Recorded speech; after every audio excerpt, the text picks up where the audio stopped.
ओम नमः शिवाय दोस्तों, धार्मिक सुरभि चैनल में आप सभी का स्वागत है। आई होप कि आप सब बहुत अच्छे से होंगे। आज हम आपसे बात करेंगे कि बिना संकल्प लिए अगर आप कोई भी व्रत रख रहे हैं या कोई भी पूजा कर रहे हैं तो वो सफल नहीं होगी।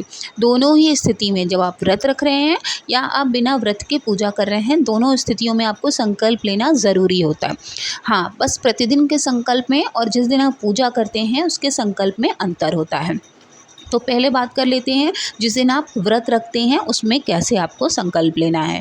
जिस दिन आप व्रत रखते हैं उस दिन आपको संकल्प लेने के लिए जैसे ही आप आसन बिछाएंगे, भगवान सूर्यदेव को आपने अर्घ दे दिया, माँ तुलसी को आपने दीपदान कर दिया, जल दे दिया, उसके बाद जैसे ही आप आसन बिछाएंगे अपनी तर्जनी जो उंगली होती है उसको आप अंगूठे के नीचे दबाएंगे, हाथ में अंजलि बनाएंगे। अंजलि का मतलब हाथ में एक गड्ढा करेंगे कुआं जैसा, और उसके बाद उसी गड्ढे में आपको लाल फूल, पीले फूल, अक्षत के दाने, अक्षत आप समझ गए होंगे, अखंडित मतलब कि बिना टूटे हुए चावल लेने हैं आपको। उसके बाद मुद्रा, मुद्रा आप 1 रुपए का ही सिक्का लें, 2 का नहीं, 5 का नहीं, 1 का ही सिक्का लें। 1 हमारे यहाँ शुभ होता है। उसके बाद आप जो है भगवान गणेश का सबसे पहले स्मरण, भगवान विष्णु का स्मरण, उसके बाद आपको अपना नाम लेना है, अपना गोत्र बताना है। अब अगर पुत्र या पुत्री हैं तो अपने माता पिता का नाम लेंगे आप, और अगर आप पति या पत्नी हैं तो पत्नी है स्पेशली, तो आपको अपने पति का नाम लेना है। ठीक, उसके बाद जिस जगह आप रह रहे हैं, जैसे भारतवर्ष में जम्मू द्वीप में, उसके बाद जिस भी जगह आप रह रहे हैं, चाहे आप इलाहाबाद रह रहे हों, लखनऊ रह रहे हों, जिस भी जगह आप रह रहे होंगे उस जगह का पूरा एड्रेस अपना बताते हुए भगवान से जिस भी संकल्प जो ले रहे हैं आप, व्रत पूरा करने का, मनोवांछित इच्छा पूरी करने का, जिस भी हेतु आप संकल्प ले रहे हैं, कि जो भी आप चाहते हैं कि भगवान तक आपका संकल्प पहुँचे, उसको आपको मन में कहते हुए भगवान विष्णु को समर्पित करते हुए आसन के नीचे छोड़ देना है। विष्णु विष्णु विष्णु कहते हुए आप आसन के नीचे छोड़ दें। इसके बाद आप फिर उसी तरह से बनाएंगे अंजलि। उसके बाद फिर 3 बार आपको पानी इसी तरह से करके छोड़ देना, जिससे बीच वाली उंगली से जल जो है नीचे आसन के जाए। उसके बाद आप आचमन करेंगे। आचमन करने का मतलब होता है आपको जो जल आपने भगवान के लिए रखा है उसको आपको 3 बार 1-1 ड्रॉप करके ग्रहण करना होता है। फिर अपने हाथ को स्वच्छ करेंगे, धुलेंगे, साफ़ सुथरा करेंगे, तब आपकी पूजा जो है वो शुरू होगी। ठीक है, ये तो तब का है जब आप स्वयं से कर रहे हैं, तब का ये संकल्प है।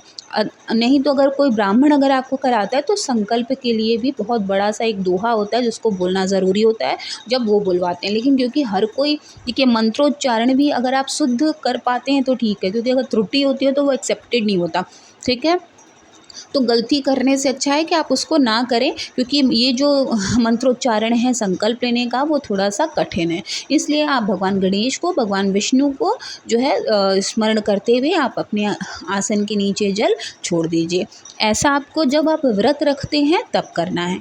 जिस दिन आप व्रत नहीं रखते हैं तब भी आपको प्रतिदिन संकल्प लेकर ही पूजा करनी चाहिए, क्योंकि अगर आप पूजा के पहले और ठीक पूजा के बाद बिना आसन के नीचे जल छोड़े पूजा करते हैं तो आपको कभी भी अपनी मनोवांछित इच्छा का फल नहीं मिलेगा, प्रतिदिन पूजा का फल नहीं मिलेगा, ना ही आपकी पूजा भगवान तक पहुंचेगी। क्योंकि ऐसा कहा जाता है कि अगर आप आसन के नीचे बिना जल छोड़े उठ जाते हैं तो आपकी पूजा का सारा फल जो है वो इंद्र देवता लेकर चले जाते हैं। तो आपको प्रतिदिन की पूजा के लिए क्या करना है, ठीक उसी तरह से आपको अंजलि बनानी है। तर्जनी उंगली को अपने अंगूठे के नीचे दबाना है, शुद्ध साफ जल लीजिए, पुष्प लीजिए, और उसके बाद आसन के नीचे उस जल को भगवान विष्णु, भगवान गणेश का स्मरण करते हुए नीचे छोड़ दीजिए। और जो भी आप पूजा कर रहे हैं वो भगवान तक पहुँचे, इसके लिए बहुत ज़रूरी है कि आप भगवान का स्मरण करते हुए जो भी पूजा आपकी हो रही है, जिस भी पूजा आप चाह रहे हैं भगवान की करना,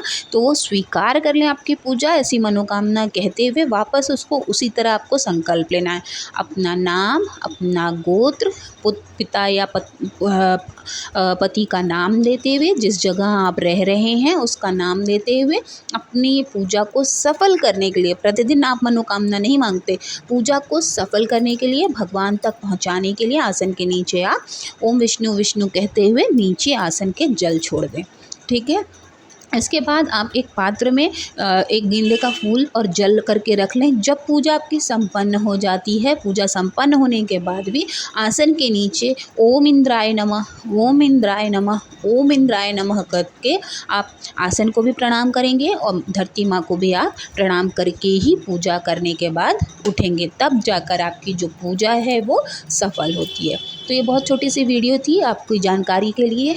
जहाँ आपको ऐसा लगता हो कि आपको कभी पूजा का फल नहीं मिलता, तो इस विधि को आप ज़रूर अपनाइएगा। आई होप आपको फ़ायदा होगा।